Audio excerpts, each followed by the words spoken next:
Nina bezulu edumile ngahlomanga kwakhangela amankengane indaba ze1 KZN TV nifundela uphilano kaCebekhulu sanibonani. Nazo kwezona ndaba esithi ngezihamba phambili namuhla. Kubulawa abayisithupha eThekwini.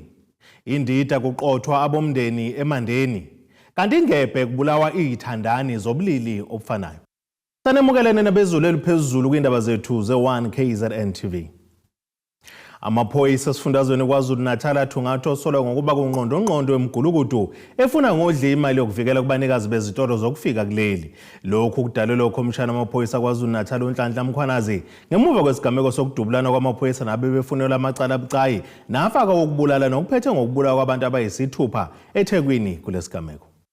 Kukhalwe ngobuncane beminyaka yabasolwa ngokuqhuba ubugebengu bokufuna ngodli imali yokuvikela kosomabhizinisi emalokishini ngesikhathi kusale enkundleni abasolwa ngalokhu abayisithupha ngemuva kokudubulana namaphoyisa ababhadame bebhace kwelinye lamahhotela eThekwini. Umkhuzi wamaphoyisa esifundazweni uvezeke ukuthi amaphoyisa athungatha osolwa ngokuba unqondo kulokhu. Kukhona insizwa babhukhele. Le nsizwa babhukhele ngenhlanhla yayo ibingekho la.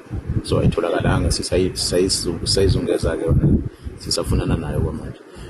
Kodwa labafana laba bawu6 abatholakale khona la endini amaphoyisa mase siyafika bengena le la flat kwase kubona ukudubulana ke khona phakathi. Inhlanhla leyo amaphoyisa awazange ukulimala kodwa abafana laba balele khona la phakathi nebhamu zabo. Ibona abafana kade bebulale ngempela sonto lapha kwandengisi. Inkinga ke sinayo samaphoyisa ngoba ngale bafana sebe ngcathi isizungu esikhathi esiningi esibangenayo bese beqala ukwenza lezo bugebengu. Ubugebengu kuningi abajwayele ukubenza ukuhamba beqoqa imali ema-tuck shop lawa ey'tolo lezi zabantu bokuhamba encwadini esiningi ey'ndaweni zasemalokishini asemakhaya bahambe bayofuna khona ukuthi hayi sinikezele imali ukuthi sikwazi ukunivikela. So yona umkhuba kade sebejwayele ukuyenza babuye-ke babe ney'dakamizwa kube nokuthengisa ney'dakamizwa khona-ke babaqashayo ngoba bekwazi ukuthi babaleke bazocasha la. Kuyabiza phela la ngeke uvele ungene nje uma ungenamali. So kuyacaca ukuthi khona umuntu abamsebenzelayo okuyena obakhokhela la okuyena kusho ukuthi bathumile ukuthi abolimaza laba ngempela sonto ingakho silana. So kuvele ukuthi laba bebesolwa ngamacala abucayi kufaka phakathi awokubulala njengoba ke beyamaniswa nesigameko sokudubula abayisithupha eMarine ngempela sonto nokusolakala ke ukuthi bekuyimpi yombango wokuthatha imali kosomabhizinisi kule ndawo. Sizokhumbula ukuthi ngempela sonto kuye kwaba nesigameko kwandengisi la kudutshelwe khona abafana abancane ekade behlalele emgaqweni ebusuku. Kwaqhamuka imoto yafike yadiliza abantu bakhomba labafana bathi abalale phansi baphuma ngebhamba balesa phansi babadubula bonke emakhaya. Bebe5 ke sebebona bashona abawu4 bashonela khona lapha emgaqweni. Oyedwa kwathathu siyosibhedlela kodwa ulimele kanzima naye asicabanga ukuthi uzithemba ukuthi angasaphile kodwa udubuleke ekhanda. Uthema maqedwe leso sigamela amaphoyisa akafika aqala ukuphenya. Ekade phenya ilandela umkhondo abathatha abasa kwelinye ilokishi khona la eThekwini. Kodwa bafika ngabathola labantu ade bafuna khona babesuka khona umkhondo wasubaletha la.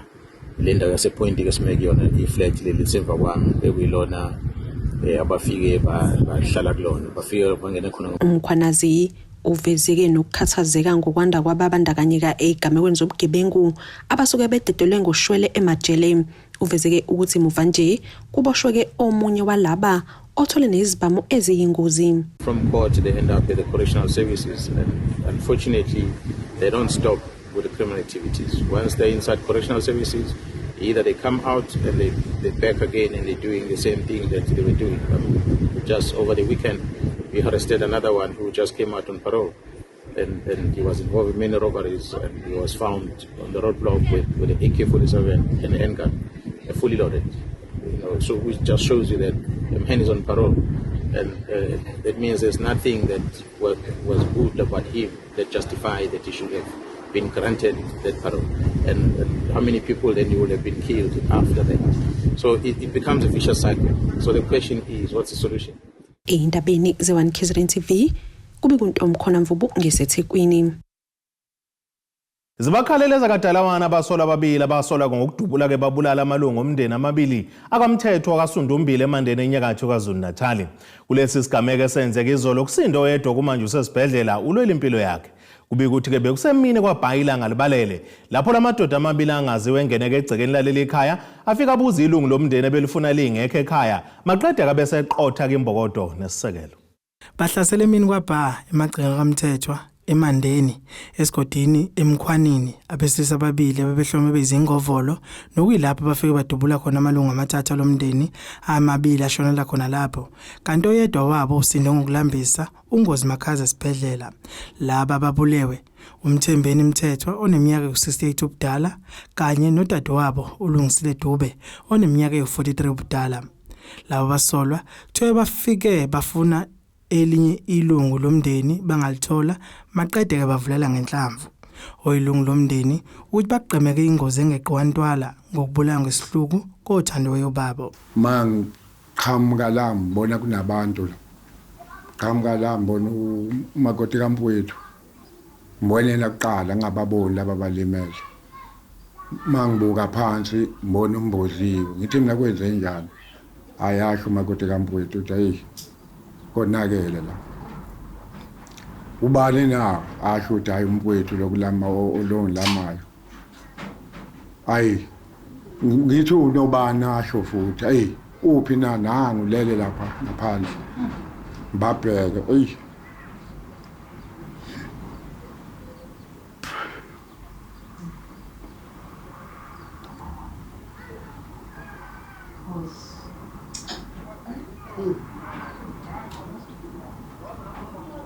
hey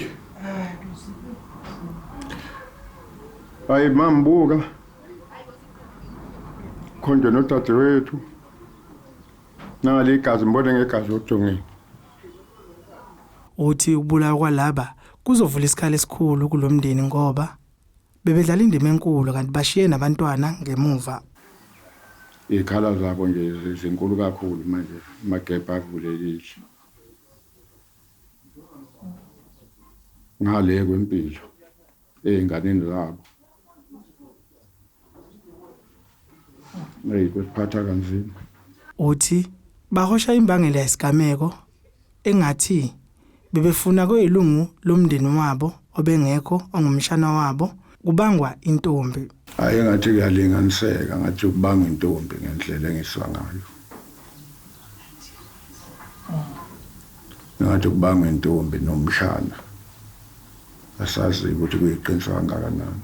Ongumkhuzi wamaphoyisa esifundeni iLembe uGeneral Anthony Gaffel uncome ukusebenza ngokusheshsha kwabaseshi oholele ekutheni kuboshwe abasolwa. But I'm also satisfied that proper investigation was done, and I think it's important to also express my appreciation to the investigation team that worked tirelessly and around the clock.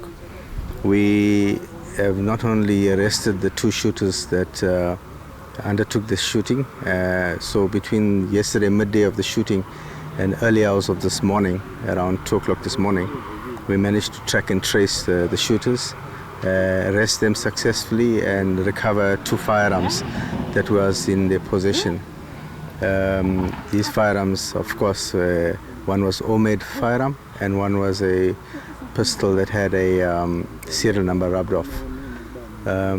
The suspects in this matter did not engage the police in the gunfire. They surrendered upon being asked to surrender themselves to the police, which they did, and we successfully arrested them. Izindabeni ze1 KZN TV kubinkosenhle Mthembu eMandeni. Uhlalele uvalweni umphakathi waseSinathi ngikulandela ukudutshulwa kubulawa besifazana ababili okubika ukuthi bebe izithandana endaweni yaKashwi eMgungundlovu maphakathi neLikaMthaniya. Amalungu omphakathi aveza ukuthi ezwa ke kuqhuma ke isibhamu kafushane nje ngemuva kokuholela amaqatheko zako lamaza besifazane bekhala bememeza becela usizo kanti ke idumzala besifazane zabeke seyitholakala ke seyitindilizile phansi. Lukhulu uvalo emndenini yezisulu zabesifazane ezimbili esiduduliwe zabulawa ngeledlule ngaphandle komuzi eSinathingi kaShwi. Umama kaNombulelo Bhixa obeneminyaka yama-28 ubudala akathandanga ukuvezwa isiqu sakhe. Uthi wezwa sekuqhuma isibhamu ngemumva kokuba indodakazi yakhe yayiphumile iyohlangabeza isinqandamatha sayo lesi eshone naso. Igazi lalixaxaza wangathi ngimphamise bengade ngivula umpompi. ngasuka yena ngaphindela kumina enhle futhi ngathi mina enhle sengikhala ukuthi wazwangibulalela ingane zami wazwangibulalela ingane zami ngenkathi ngisuka komunye kwangazi ukuthi mangibuya komunye athi khona okungcono engizokufica noma khona mhlawumbe omunye abavuke kodwa ngangisebenza lokho nje ukwehla ngenyuka ngiya komunye ngisuke komunye ngekomunye. uBhixa uthi ubengenankinga nokuthi indodakazi yakhe ithandana nabesifazane okubulili obufanayo. Kodwa mina bengenankinga nento abayiphilayo ngiyanandaba njengoba ngisho ukuthi ngisho sebelele akufikanga ukuthi umina enhla kuyona wami kodwa nga njengomzali njengomuntu ozele kwaba khona lokuthi izingane zami endibe ngimthanda bengibathanda nje bobabili bethi mayingibiza bethi ma wami mayifikile athi sawubona ma wami benguma wakhe nje bengenandaba nempilo yabo ngoba ngaba naloko ukuthi uNkulunkulu ungiphingane mina ukuthi kwenzakalani ikona fanele ngikhale uNkulunkulu ukuthi impilo yakhe ishintsha kanjani fanele ngitshele uNkulunkulu ukuthi wena Nkosi mina ngiyazi ukuthi wanginika umntwana onje mase kunje kusho ukuthi namanje fanele ngiphonse uNkulunkulu kodwa ngaqhubeka ngabathanda anginale linye themba lami uNkulunkulu kuphela uNkulunkulu wezimpi uthi ngiyokuthula kodwa yena uzongilwela. Ikhansela lithi umphakathi uthukile. Iwadi le yethu ward 11 iwadi mhlambe eseceleni kakhulu ezizama ngako konke okusemandleni ukuthi mhlambe idume nje ngezinto ezinhle kodwa kulezi insuku nje konke sikubonayo igameke ezimbi nje ngomhla ka29 kuJuly bekulahleka umntwana omncane wakhona la ka ward 11 otholakele sephangalele nakho futhi sesithola abantu besifazane ababulewe ngalolu hlobo lwehluko so akwehli kahle kubhlungu kupenda nje isithombe sibi kakhulu ngewadi yakithi ward 11 asikufisike lokho sifisa nje mhlawumbe ukuthi kube isigameko sokugcina esibi esivelayo emphakathini wakithi. Ezindabeni ze1KZN TV nguAyanda Dube sesinathingi eMgungundlovu. Emle mkhonto wesizwe phakathi kwesifunda iLower South Coast libambe kimashiyalo lapho belithi sakwanele ukuhluphekela kamanzi kulesi sifunda. Laba bathi inkinga kweswela amanzi kulesi sifunda into esidonsa iminyaka eminingi kanti kuboka kumkhandlu wesifunda saSogwini wehluleka wancama kokuhlinzeka amanzi kwemiphakathi engakhele kulesi sifunda. Labo bahambise uhlu lwezikhalazo zabo kulo masipala. Indawo yaSogwini enye yezindawo esihlala isikhathi eside ibhekene nenkinga yamanzi. Iqembu MK Party kwisifunda iLower South Coast libambe imashe nokuthula libhekise kumasipala wesifunda ugu nokuyiwona obhekelela ukufakwa kwamanzi kwizindawo ezingaphansi kwalo masipala. Cha amanzi akhona kodwa ikhona le element of sabotage eyenzakalayo ngoba kusabotage deliberately ngenhloso inhloso enkulu leyo ukuthi kube khona ukuzuza kubantu abazozuza ngamanzi avele khona ekuyinto kamanzi basic need yabantu ukuthi ukuphila kwazi ukuphila ngaphandle kwamanzi kube khona ungenelela ko NIU kungenelele kuyokwenza investigation kwenzakalani ngani ngoba sikhathele ukuthi sohlupheka kanje sihluphekela into evele ikhona kunamadama akhiwayo la kule region yethu lamadama akhiwe kodwa lamadama aqalile ukuoperate namanje ayeke uoperate ngokuthiwa kushoda engine ama generator and so forth but kunemali ezi plus minus obo 10 million eziphumayo nyanga zonke eziphumela amaVaterikani amanye akhona ngasebenza ukusebenza angaphumile kodwa ekupheleni kosuku kufanele akhokhele. Leli qembu likhala ngokuhluleka kwalo masipala ukuhlinzeka umphakathi ngamanzi nokuyinto esidingo ngqangi emphakathini kuzokhumbuleka ukuthi le ndawo yaSogwini ikuyabhekana nembhekisho eminingi yamanzi mihla namalanga ngenxa yokungenami komphakathi. Silala nje akekho engicathi ubengawadinga amanzi ukuze afike khona la sikhona namhlanje. Kusuka entweni yokugqoka kuya entweni ozoyidla kuya ngisho yona imoto boyigibela idinga amanzi. So amanzi nje ayisidingo ngqangi somuntu ophilayo. I-strategy sethu ke sithi amanzi awangafiki ngamaVaterikani siwafuna aqhamuke empompini because le amaVaterikani sesiyibonile ukuthi iyona cause yokuthi amanzi angabi khona ngoba kunabazuzayo ngamaVaterikani. Akukho okunye okuningi esukudingayo sicela amanzi ogwini and sokuyisikhathi amanzi siwasokolela yabona emizwa abantu namawata 11 wonke ayasafarisha ngendaba yongabikho kwamanzi angikhuluma uward 1 ward 2 no ward 4 namanye nje amawata amaningi amanzi abawathola uma ngabe efikile afike ngamawaterkan nakhona after isikhathi esithize ubona iwaterkan ifika kodwa mengafonelwanga ayifiki so sithola kanzima ngenxa yongabe nawo amanzi kodwa ama-stand pipes abe ekhona esicelayo nje kuyi-1 ukuthi amanzi awaphume kuma-stand pipes. Lamalungu omphakathi asukele edolobheni Potchefstroom elibhekise emahhovisi kwamasipala nawo akhona kuleli dolobha nalapha bephethe khona uhlu lwesikhalazo.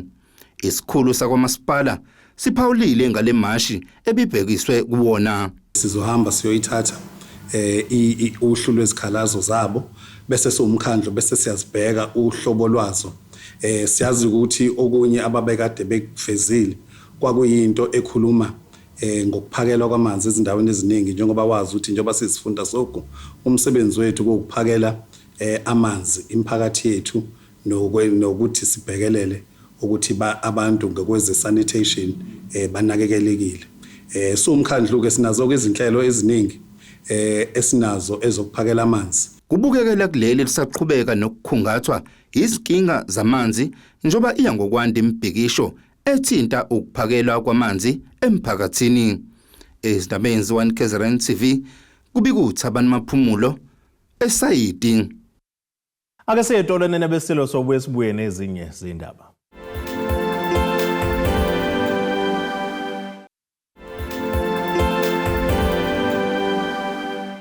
Asibonge siphinde sinamukele futhi ukuthi nisahleli nathi kwindaba ze-1 KZN TV nazo kwizona ehamba phambili namuhla. Kubulawa abayisithupha eThekwini. Indida kuqothwa abomndeni eMandeni. Kanti ingebhe kubulawa izithandani zobulili obufanayo. Ngqongqoshe omnyango wezokuthuthukiswa komnotho KwaZulu-Natal umfundisi uMusa Zondi uthi bafuna ukuqeda ukuthela kuleli lithenga imikhiqizo emazweni angaphandle ekubeni engakwazi ukuthi lizimbele imbiwa phansi liphinde liyikhiqizele lona. uMancinzi ubekhuluma kanjena kade ke ehambele izinda seyimboni Richards Bay Industrial Development Zone ukuhlola ukusebenza zinselelo kanye nosekuzuzwe ke lemboni uqinisekisa ukuthi kuyahambisana nenjongo yomnyango wakhe. Ungqongqoshe omnyango wezokuthuthukiswa komnotho KwaZulu-Natal umfundisi Musa Zondi uholoke izithunywa ebezihambele Richards Bay Industrial Development Zone ukuhlola ukusebenza izinselelo kanye nosokuzuzwe iRBIDZ ukuqinisekisa ukuthi ke kuyahambisana neyini nenjongo yomnyango. uZondi uthi ke kubaluleke kakhulu ukubeka elakuleli ebalazweni liqhudelane namanye amazwe omhlaba asithuthukile. uZondi uthi kwakhiwa kwalezi mboni kudala amathuba omsebenzi amaningi. Likhulu liyeza leyanyelela lapha KwaZulu-Natal. Lokhu kukhombisa ukuthi uhulumeni akamile ukufuna njalo amathuba okuba abantu bakithi abangasebenzi kuthi uma kwakhiwe izimboni ezinkulu njengale enkulu la bakwazi ukucosha imisebenzi. Kodwa okunye okubaluleke kakhulu ukuba sibeke izwe lakithi emgqeni lapho nalo lizoncintisana namanye amazwe asethuthukile omhlaba. Amazwe afana no-United States, no-China, no-Russia, nawo wonke amanye amazwe ase-Europe ebesilokhu sisilele emuva thina kakhulu. uZondi uqhuba uthi ke bafuna ukuqeda nya ngokuhanjiswa kwezimbiwa emazweni angaphandle zibuye kuleli sezidayiswa ngesamba esimbeqolo. Ufuna ukuqeda ke manje lento ebiyisikhalo esikhulu sokuthi izimbiwa eyisuka la ezweni lakithi kusukela ngonyaka lo yaka 1866 kufunyanwa igolide namadayimane kulelizwe. Ilokhu zaphuma kuyo yonke Afrika nasemazweni lawa kuthiwa aku-third world. Ziphuma njalo ziye emazweni asentshonalanga, emazweni ase-Europe, emazweni aphesheya. Ziluhlaza zinjalo. Kodwa lapha kuzobonelelwa ukuba bese kuthi lokho kumbiwa la bese kusetshenzwa khona la kudayiswe emazweni angaphandle sekuyimikhiqizo epheleleyo.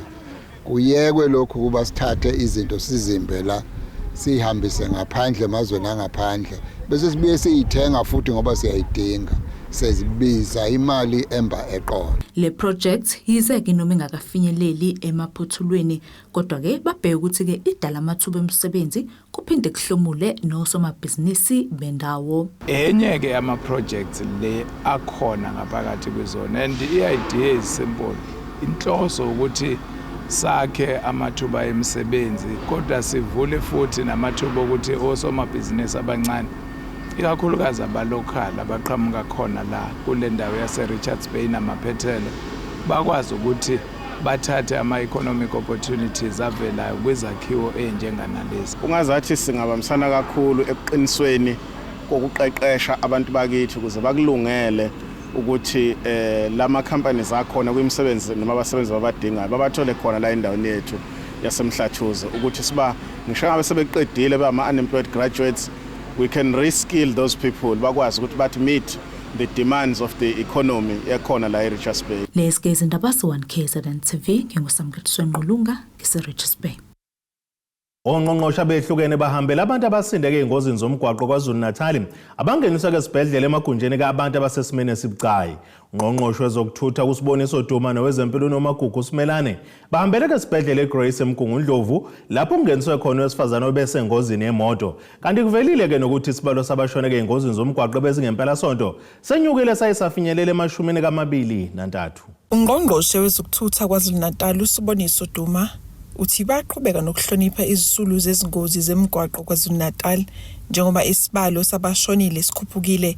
Usho kanje ngesikhathi behambele osindile ongeniswe esibhedlela eGrace. Kusaqhubeka kuyiviki nje elithanda ukuba nzima kulesifundazwe saKwaZulu-Natal sishilo kwizolo ukuthi iviki lokuthi silizilele ngoba kunemphefumulo eminingi edlulile. Ngakathi sibika kwi-media briefing bekunabantu abawu-21 abaswelekile sebenyukile isibalo seki-23. Namhlanje siseGrace Hospital sihamba nomhlonisha uMC Simelane okuyena ongqongqoshe wezempilo esifundazweni saKwaZulu-Natal.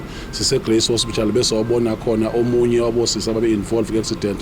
Sihamba nokhansela Majozi nayo oyingxenye yomkhandlu waseMgungundlovu district ukuzokwenza isiqiniseko sokuthi uhulumeni uyanakekela wonke umuntu osokelimele nomuntu ogulayo nomuntu osengozini yemoto. Uhulumeni fanele akwazi akuzombheka. uDuma uthi ungqongqoshe wezemfundo KwaZulu-Natal uSipho Hlomuka yena uhambele isibhedlela esemnambithi ongeniswe kuso izingane ezesikole ezibese engozini. Bekuneyingane ke esithola ukuthi zibe involved ke engozini izolo eFryhead endaweni kuyakanongoma kwibus kwiScholar Transport zidlulile ke umphefumulo eziwu2 ezinye zakhona sesibhedlela ko Lady Smith umhlonishwa uHlomuka already useyobheka ngakhona enye yezingane kisinqunya umlenze. Siyazulana kakhulu nama families kodwa futhi esishilo ukuthi bonke abantu abasuke belinyalo ihlobo zabo iminyango iyayihamba ibabhekelele sikwazi ukuthi sisebenzisane siqale lo process siwakhiphile kama team sakwazi ukuyobheka kumasini ukuthi kwenzakalani. Sishilo ke sathi kuyoba nomkhuleko uma kuqala inyanga kaOctober ngoba sidedicate isikhathi ukuthi lemphefumulo emingaka uNkulunkulu ufuna sinikeza amandla wonke ama stakeholders bese siyabatshela ukuthi awukwazi kuba semgaqweni nophuzo oludakayo, awukwazi futhi ukuhamba ngesivinini kakhulu, awukwazi futhi ukuthi mase ukhathele uqhubeka udrive noma imoto sebothi nenkinga uqhubeke. Siyanxusa abalaleli bethu, siyabanxusa abashayeli emgaqweni ukuthi baziphathe kahle. Ungqongqoshe wezempilo KwaZulu-Natal noMagugu Simelane uthi bazogqugquzela ukuba kusheshiswe uhlelo lolibo fuzo. Njengomnyango wezempilo asikwazi ukuphendula ukuthi kwenziwa yini ngoba iprocess ye-DNA ayikho emnyango wezempilo, iprocess emanagwa amaphoyisa. So and nakhona imanagwa amaphoyisa ePretoria. So uma ngabe ke kukhona abantu kufuna bacheckwe njengoba kwenzekile nje amaphoyisa kufika athathe izicubu azihambise ePretoria ebese beyayilandela ke process. Siyaxoxa ke kodwa namaphoyisa ukuzama ukubona ukuthi kukuphi lapho esingangenelela khona. Sivumelene emhlanganweni wethu wecluster ebesinawo MEC Duma ahlala kuona namanye ama-MECs e-social cluster ukuthi kuyofuna siphinde sibe nomhlangano mhlambe namaphoyisa nohola amaphoyisa nongqongqoshe wamaphoyisa ukuze sikwazi ukubona ukuthi singasizana kanjani. Ezindabeni ze1KZN TV nguAyanda Dube seGrace eMgungundlovu. Umnyango wezombo waphansi kuleli nezamandla usumemezela ukuthi intengo kaphethiloli izokwehla ko92 cents litha ngalinye kanye no79 cents litha kadizili. Intengo kaparafini okhanyayo uzokwehla ngo1.03 cents litha. Kanti kulinde ukuba kwenzeke lokhu namuhla phakathi kwamabili. Iziko leindaba lixoxisana nabashayeli bezimoto ukuze umuzwa wabo ngalezi indaba. Ave ngithokozile ngokubuka ukwehla kapetrol no diesel namhlanje. Nginathemba ukuthi izinto eziningi zizokwehla ngoba ngithemba ngibuka izinto ngisho idollar indlela yokudula ngayo yonke into imbeqolo ngiyathemba ukuthi yonke into isizobuyela esimeni manje sengathi ngaphinda kunyuke futhi ungcono ugcina ufike ngapha ko-R17 litha lokho into enhle kakhulu ngoba kukhombisa ukuthi nomnotho wakithi ukhombisa ukusimama uma uqhathanisa nemali zakwamanye amazwe. Akuyintozo kakhulu ukwehla kwawo first cause manje umuntu phela manje usahamba ngemoto ugcine seyishiye because ipetrol uyanyuka ugcine sigibele namatekisi. Uma wehla nathi siyajabula nje abanini beemoto. Siyajabula phela uma wehla yikho phela uthi uyehla ubuye unyuka yabo. Kodwa nje kuyabiza phela siyajabula uma wehla ngoba lokho kwenza ukuthi sikwazi phela ngoba sekunjena nemisebenzi ayikho kuyabheda. Kuphela sengathi ungathi uma wehla nje wehle kakhudlwana. Ngiyathosa kakhulu ukwazi ukuthi intengo kapetrol izothi kwehla mbejana. Ngomuntu leminyaka nje kusolo ngo-2020 kuza ngabe umuntu ufe kakhulu ngamaxabiso kapetrol.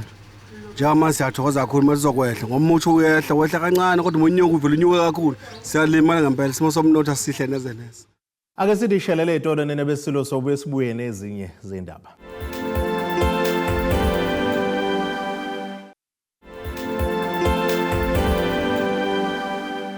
Asibonge siphinde sinamukele nina besilo kwindaba zethu ze1KZN TV. Nazo ke izona ndaba esithi ngezihamba phambili namuhla. Kubulawa abayisithupha eThekwini. Indida kuqothwa abomndeni eMandeni. Kanti ingebhe kubulawa izithandani zobulili obufanayo. Ake sibheke engosini yezomnotho.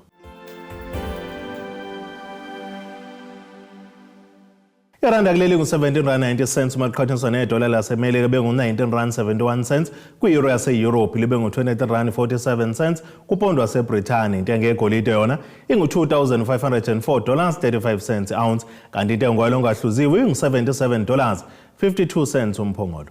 Ake sibheke engosini yezemidlalo.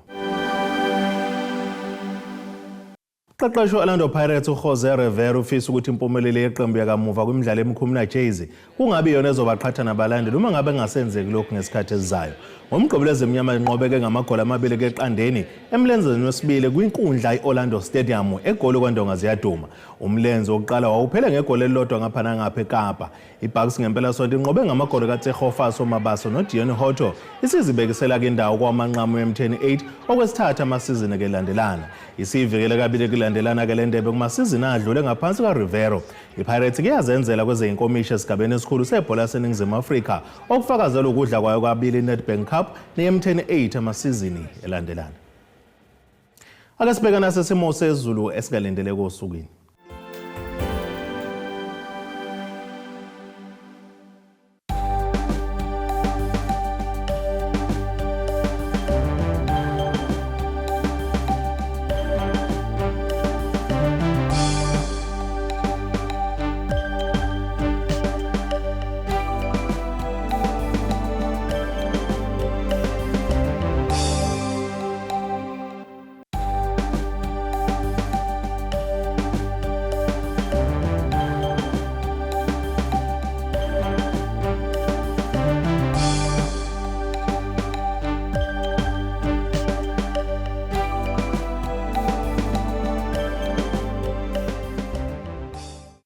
Yena nabaqamba lankomo zelahlekile zodliwa umdlebe kwasoshangano kwamzimba umntwana nethemba lonke le indaba sithi khumu. Abethuli bethu bezindaba baxhaswe iThulis Bayview Bridal. Ungabashayela kulezi zinombolo ezivelile.